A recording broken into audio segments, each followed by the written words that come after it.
L'anonimo Clark Kent, giornalista remissivo e introverso, si trasformava nel supereroe Superman.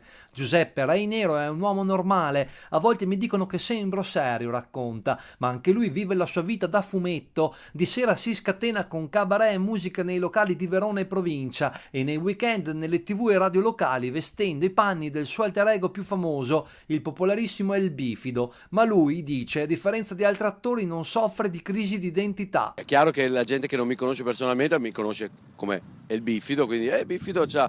E tanti mi chiedono, sembra quasi che mi stiano per offendere. Posso chiamarti Bifido o come devo chiamarti? No, dico, se mi sono scelto sto nome d'arte, tra l'altro casuale, no, puoi chiamarmi tranquillamente Bifido o Beppe, insomma. Però ecco, non ho questo scambio di identità. Ma come è nato il bifido? Da un'idea lì per lì estemporanea e da uno sketch improvvisato. Nel 98 collaboravo con una radio di Verona che adesso ormai non c'è più, che è Rete 2000, con il mio amico Antonio Franchini, in arte Tony Franchi.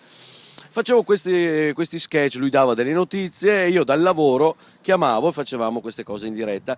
E una volta, insomma, diede questa notizia che avevano scoperto questo batterio, questo bifidus regolaris che regolava l'intestino. E io ho chiamato dicendo semplicemente: ciao vecchio, sono il bifido.